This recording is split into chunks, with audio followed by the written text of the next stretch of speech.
ಮರಳಿ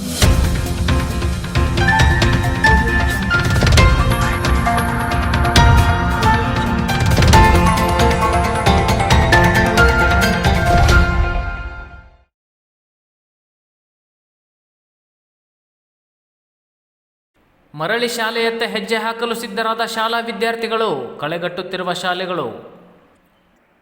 ರಜೆಯ ಮಜಾವನ್ನು ಕಳೆದು ಶಾಲೆಯತ್ತ ಹೆಜ್ಜೆ ಹಾಕಲು ವಿದ್ಯಾರ್ಥಿಗಳು ಸಿದ್ಧರಾಗಿದ್ದು, ವಿದ್ಯಾದಾನ ಮಾಡಲು ಶಿಕ್ಷಕರು ಹಾಗೂ ಶಾಲೆಗಳು ನಗುಮುಖದಿಂದ ಸನ್ನದ್ಧವಾಗಿವೆ. ಮೇ 31ರಂದು ಶಾಲೆಗಳು ಪುನರಾರಂಭವಾಗಲಿದ್ದು, ಪ್ರಾರಂಭದ ದಿನವೇ ವಿದ್ಯಾರ್ಥಿಗಳಿಗೆ ಪಠ್ಯಪುಸ್ತಕ ಹಾಗೂ ಸಮವಸ್ತ್ರ ವಿತರಿಸುವುದು ಶಿಕ್ಷಣ ಇಲಾಖೆಯ ಉದ್ದೇಶವಾಗಿತ್ತು. ಆದರೆ ಶಿರಸಿ ಶೈಕ್ಷಣಿಕ ಜಿಲ್ಲೆಗೆ 45% ಪುಸ್ತಕಗಳು ಮಾತ್ರ ಬಂದಿದ್ದು, ಆಯಾ ಶಾಲೆಗಳಿಗೆ ಪುಸ್ತಕಗಳನ್ನು ಕಳುಹಿಸಲಾಗಿದೆ. ಮೇ 31ರ ಒಳಗೆ ಪುಸ್ತಕಗಳು ಬರುವ ಸಾಧ್ಯತೆಗಳಿವೆ. ಮುಂಡಗೋಡ ಹಾಗೂ ಸಿದ್ದಾಪುರ ತಾಲೂಕಿಗೆ ಸಮವಸ್ತ್ರ ವಿತರಣೆ ವಿಳಂಬವಾಗುತ್ತಿದ್ದು, ಆದಷ್ಟು ಬೇಗ ಸಮವಸ್ತ್ರ ಸಿಗಲಿದೆ ಎಂದು ಶಿಕ್ಷಣ ಇಲಾಖೆ ಅಧಿಕಾರಿಗಳು ತಿಳಿಸಿದ್ದಾರೆ. ಒಂದೆಡೆ ಆಂಗ್ಲ ಮಾಧ್ಯಮ ಶಾಲೆಗಳ ಆರ್ಭಟ, ಮತ್ತೊಂದೆಡೆ ವಿದ್ಯಾರ್ಥಿಗಳ ಕೊರತೆಯ ಕಾರಣದಿಂದ ಕನ್ನಡ ಮಾಧ್ಯಮ ಶಾಲೆಗಳು ಮುಚ್ಚುವ ಹಂತಕ್ಕೆ ಬಂದಿವೆ. ಪ್ರಸಕ್ತ ಶೈಕ್ಷಣಿಕ ವರ್ಷದಲ್ಲಿ ಶಿರಸಿ ಶೈಕ್ಷಣಿಕ ಜಿಲ್ಲೆಯಲ್ಲಿಯೂ ಸಹ ಹಲವು ಕಿರಿಯ ಪ್ರಾಥಮಿಕ ಶಾಲೆಗಳು ವಿದ್ಯಾರ್ಥಿಗಳ ಕೊರತೆಯಿಂದ ಮುಚ್ಚುವ ಹಂತದಲ್ಲಿವೆ. ಶಾಲೆಗೆ ವಿದ್ಯಾರ್ಥಿಗಳು ಬರಲಾರಂಭಿಸಿ ದಾಖಲಾತಿ ನೋಡಿಕೊಂಡು 2-3 ವಿದ್ಯಾರ್ಥಿಗಳು ಇರುವ ಶಾಲೆಗಳನ್ನು ಮುಚ್ಚಲು ಇಲಾಖೆ ನಿರ್ಧರಿಸಿದೆ ಎಂದು ತಿಳಿದುಬಂದಿದೆ. ಪೂರ್ವಜರು ಕಷ್ಟಪಟ್ಟು ಊರಿನಲ್ಲಿ ಶಾಲೆಗಳನ್ನು ನಿರ್ಮಿಸಿದ್ದರು. ಆದರೆ ಇಂದು ವಿದ್ಯಾರ್ಥಿಗಳ ಕೊರತೆಯಿಂದ ಶಾಲೆಗಳು ಮುಚ್ಚುವ ಹಂತಕ್ಕೆ ಬಂದಿರುವುದು ಬೇಸರದ ಸಂಗತಿಯಾಗಿದೆ. 2-3 ವಿದ್ಯಾರ್ಥಿಗಳು ಇದ್ದರೆ ಇಲಾಖೆಯಾದರೂ ಹೇಗೆ ಶಾಲೆಗಳನ್ನು ನಡೆಸಲು ಸಾಧ್ಯವಾಗುತ್ತದೆ? ಪಾಲಕರು ತಮ್ಮ ಮಕ್ಕಳನ್ನು ಸರ್ಕಾರಿ ಶಾಲೆಗಳಿಗೆ ಕಳಿಸುವ ಮೂಲಕ ಕನ್ನಡ ಶಾಲೆಗಳನ್ನು ಉಳಿಸಬೇಕು ಎಂದು ನಿವೃತ್ತ ಶಿಕ್ಷಕರ ಅಭಿಪ್ರಾಯವಾಗಿದೆ. ಶಿರಸಿ ಶೈಕ್ಷಣಿಕ ಜಿಲ್ಲೆ ಭೌಗೋಳಿಕವಾಗಿ ಬಹಳ ವಿಸ್ತಾರವಾಗಿದೆ. ಸುಮಾರು 721 ಶಿಕ್ಷಕರ ಹುದ್ದೆಗಳು ಖಾಲಿ ಇವೆ. 328 ಶಿಕ್ಷಕರ ಹುದ್ದೆಗಳಿಗೆ ನೇಮಕಾತಿಯಾಗಿದೆ. ಹಾಗಾಗಿ ಈ ವರ್ಷವೂ ಸಹ ಅತಿಥಿ ಶಿಕ್ಷಕರನ್ನು ನೇಮಿಸಿಕೊಳ್ಳಬೇಕಾದ ಅನಿವಾರ್ಯತೆ ಇಲಾಖೆಯ ಅಧಿಕಾರಿಗಳಿಗಿದೆ. ಶಿರಸಿ ಶೈಕ್ಷಣಿಕ ಜಿಲ್ಲೆಯಲ್ಲಿ ಒಟ್ಟು 253 ಶಾಲೆಗಳ ಕಟ್ಟಡ ರಿಪೇರಿ ಆಗಬೇಕಾಗಿದ್ದು, 8.45 ಕೋಟಿ ರೂಪಾಯಿಗಳ ಅಗತ್ಯವಿದೆ. ಈ ಪ್ರಸ್ತಾವನೆಯನ್ನು ಶಿಕ್ಷಣ ಇಲಾಖೆ ಸರ್ಕಾರಕ್ಕೆ ಸಲ್ಲಿಸಿದೆ. ಆದರೆ ಈ ವರ್ಷ ಕಟ್ಟಡ ರಿಪೇರಿಗೆ ಯಾವುದೇ ಅನುದಾನ ಬಿಡುಗಡೆ ಆಗಿಲ್ಲ. ಈ ಹಿನ್ನೆಲೆಯಲ್ಲಿ ಶಿರಸಿ ತಾಲೂಕಿನ ಶಾಲೆಗಳ ತುರ್ತು ರಿಪೇರಿಗಾಗಿ ಶಾಸಕ ಭೀಮಣ್ಣ ನಾಯ್ಕ ತಮ್ಮ ಅನುದಾನದಲ್ಲಿ 70 ಲಕ್ಷ ರೂಪಾಯಿಯನ್ನು ಶಿಕ್ಷಣ ಇಲಾಖೆಗೆ ನೀಡಿದ್ದಾರೆಂದು ತಿಳಿದು ಬಂದಿದೆ. ಕುಡಿಯುವ ನೀರು ಮೇಲೊಟ್ಟಿ ಶುಚಿಗೊಳಿಸಿ ತಾಲೂಕು ಪಂಚಾಯತ್ ಇಒ ಸುನಿಲ್ ಎಂ ಸೂಚನೆ.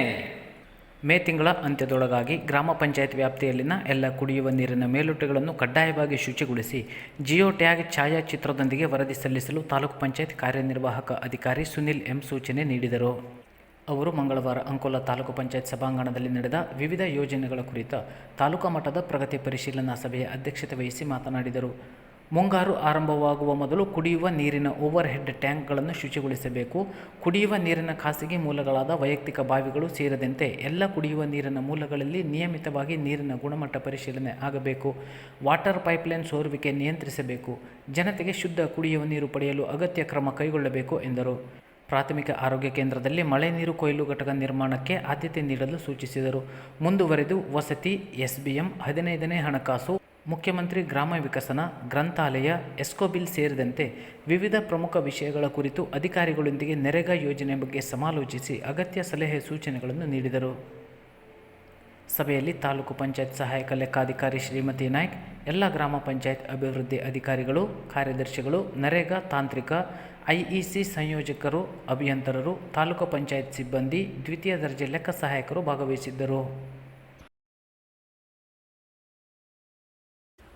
ಮುಂಡಗೋಡದಲ್ಲಿ ಕೈ ಕಾರ್ಯಕರ್ತರ ಸಭೆ. ಕಾಂಗ್ರೆಸ್ ಕಾರ್ಯಕರ್ತರ ಹೆಗಲಿಗೆ ಬೆನ್ನೆಲುಬಾಗಿರುವೆ ವಿವೇಕ್ ಹೆಬ್ಬಾರ್. ಕಾರ್ಯಕರ್ತರ ಹೆಗಲಿಗೆ ಹೆಗಲು ಕೊಟ್ಟು ಕಷ್ಟ ಸುಖಕ್ಕೆ ಬೆನ್ನೆಲುಬಾಗಿ ಹಗಲು ರಾತ್ರಿ ಇರುತ್ತೇನೆ ಎಂದು KPCC ನೂತನ ಸದಸ್ಯ ವಿವೇಕ್ ಹೆಬ್ಬಾರ್ ಹೇಳಿದರು. ಅವರು ಬುಧವಾರ ಮುಂಡಗೋಡದ ಕಾಂಗ್ರೆಸ್ ಪಕ್ಷ ಕಾರ್ಯಾಲಯಕ್ಕೆ ಭೇಟಿ ನೀಡಿ ಸಂಘಟನೆಯ ಬಗ್ಗೆ ಚರ್ಚಿಸಿ ನಂತರ ಕಾರ್ಯಕರ್ತರನ್ನು ಉದ್ದೇಶಿಸಿ ಮಾತನಾಡಿದರು. ಬರುವ ದಿನಗಳಲ್ಲಿ ಗ್ರಾಮ ಪಂಚಾಯತ್, ತಾಲೂಕು ಪಂಚಾಯತ್ ಮತ್ತು ಜಿಲ್ಲಾ ಪಂಚಾಯತ್ ಚುನಾವಣೆ ಬರುತ್ತದೆ. ಈ ಚುನಾವಣೆ ಕಾರ್ಯಕರ್ತರ ಚುನಾವಣೆಯಾಗಿದೆ. ಹೀಗಾಗಿ ಹಿರಿಯರ ಮಾರ್ಗದರ್ಶನದಲ್ಲಿ ಯುವ ಪಡೆಯ ಮುಂದಾಳತ್ವದಲ್ಲಿ ಬೂತ್ ಮಟ್ಟದಿಂದ ಪಕ್ಷ ಸಂಘಟಿಸೋಣ ಎಂದ ಅವರು, ನನಗೆ ನೀಡಿರುವುದು ಸ್ಥಾನವಲ್ಲ, ಇದೊಂದು ಜವಾಬ್ದಾರಿ ಎಂದರು. ಯಾವುದೋ ಕಾರಣದಿಂದ ನಮ್ಮ ಮೂಲ ಪಕ್ಷ ಕಾಂಗ್ರೆಸ್ ತೊರೆಯಬೇಕಾಯಿತು. ಇದರಿಂದ ನಮಗೆ ಪಶ್ಚಾತ್ತಾಪವಾಗಿದೆ ಎಂದರೂ ತಪ್ಪಿಲ್ಲ. ಹೀಗಾಗಿ ನಾವುಗಳು ಮತ್ತೆ ಮರಳಿ ನಮ್ಮ ಮನೆಗೆ ಬಂದಿರುವುದು ಖುಷಿ ನೀಡಿದೆ. ರಾಜ್ಯಾಧ್ಯಕ್ಷ DK ಶಿವಕುಮಾರ್ ಮತ್ತು ಮುಖ್ಯಮಂತ್ರಿ ಸಿದ್ದರಾಮಯ್ಯನವರಿಗೆ ನನ್ನ ಧನ್ಯವಾದಗಳನ್ನು ಸಲ್ಲಿಸುತ್ತೇನೆ ಎಂದರು. HM ನಾಯ್ಕ್ ಮಾತನಾಡಿ, ರಾಜ್ಯ ಮತ್ತು ಜಿಲ್ಲಾ ನಾಯಕರು ತಾಲೂಕಿನಲ್ಲಿ ದಶಕಗಳಿಂದ ಪಕ್ಷಕ್ಕಾಗಿ ದುಡಿದ ಹಿರಿಯರನ್ನು ಕಡೆಗಣಿಸಬಾರದು. ಪಕ್ಷದಲ್ಲಿ ಇದ್ದು ಪಕ್ಷಕ್ಕೆ ದ್ರೋಹ ಬಗೆದರೆ ಹೆತ್ತ ತಾಯಿಗೆ ದ್ರೋಹ ಬಗೆದ ಹಾಗೆ ಎಂದರು. ಮುಂಡಗೋಡು ಬ್ಲಾಕ್ ಕಾಂಗ್ರೆಸ್ ವತಿಯಿಂದ ಪಕ್ಷದ ಮುಖಂಡರು ಹಾಗೂ ಕಾರ್ಯಕರ್ತರು ವಿವೇಕ್ ಹೆಬ್ಬಾರವರಿಗೆ ಶಾಲು ಹೊದಿಸಿ ಸನ್ಮಾನಿಸಿ ಅಭಿನಂದಿಸಿದರು.